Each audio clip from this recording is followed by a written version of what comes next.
Jika ingatan dan pengetahuan manusia dapat diwariskan, bagaimana perasaan Anda sebagai pewaris ingatan tersebut? Manusia akan berevolusi menjadi spesies seperti apa? Seperti apa masyarakat manusia nantinya? Ini sama sekali bukan fantasi, tetapi merupakan teknologi mutakhir yang sedang dieksplorasi manusia. Jika ilmuwan manusia benar-benar menguasai teknologi pewarisan memori, apa artinya bagi kita, masyarakat biasa? Ini berarti kehidupan kita akan ditulis ulang sepenuhnya. Selanjutnya, mari kita kembangkan sayap imajinasi kita dan rasakan kehidupan di masa depan.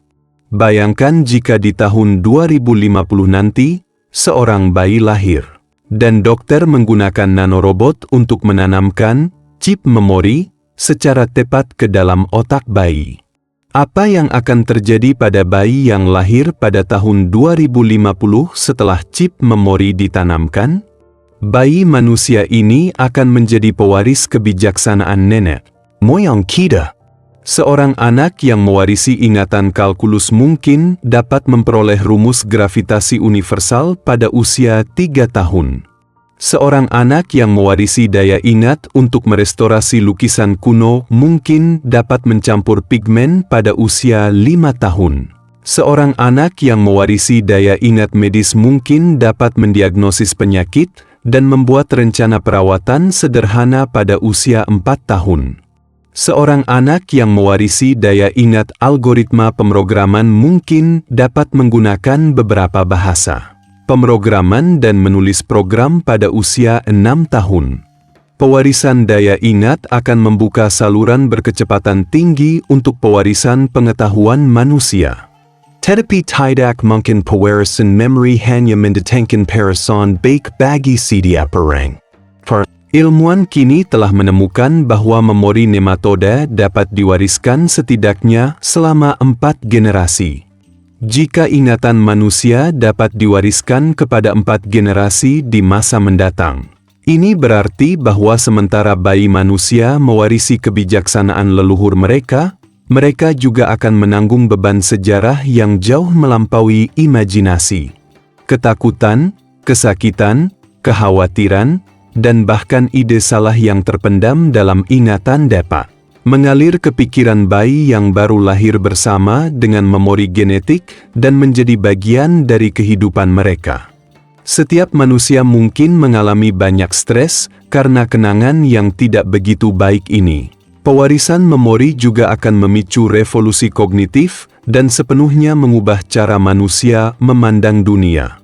Ketika tiba saatnya ingatan manusia dapat diwariskan, manusia akan mampu menggunakan indera yang dimilikinya saat ini untuk menyentuh, mendengar, dan mengamati dunia, dan mereka juga akan mampu memprediksi berbagai hal berdasarkan ingatan para leluhur mereka.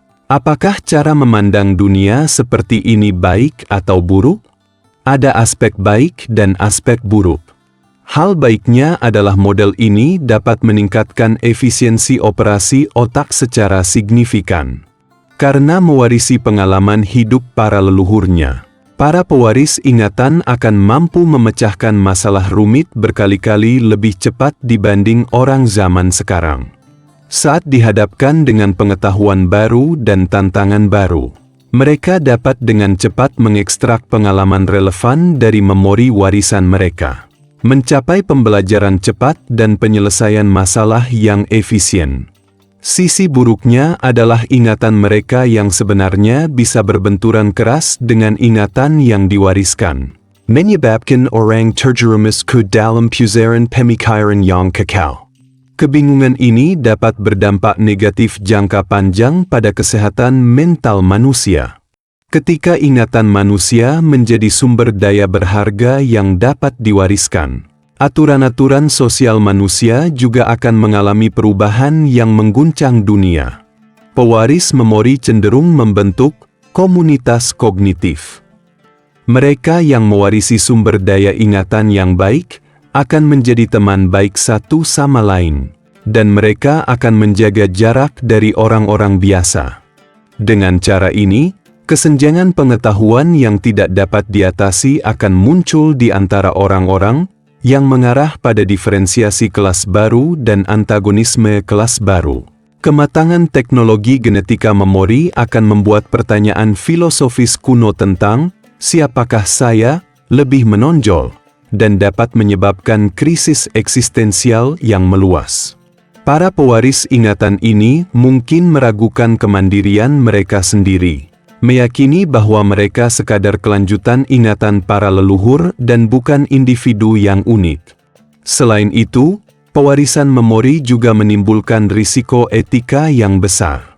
Bila sejak lahir anak ditanamkan memori spesifik atau bias ideologi tertentu, maka anak tersebut menjadi wadah bagi pikiran-pikiran tersebut.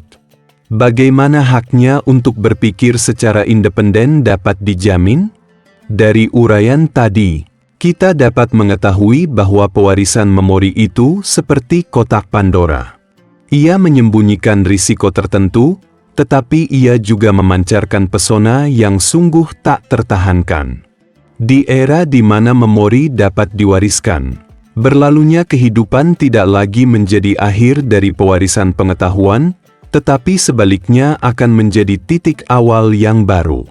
Saat ini, banyak lembaga penelitian ilmiah tengah berupaya keras untuk mempelajari teknologi ban memori yang ditujukan untuk penyimpanan memori terkuantisasi dari orang-orang yang sekara.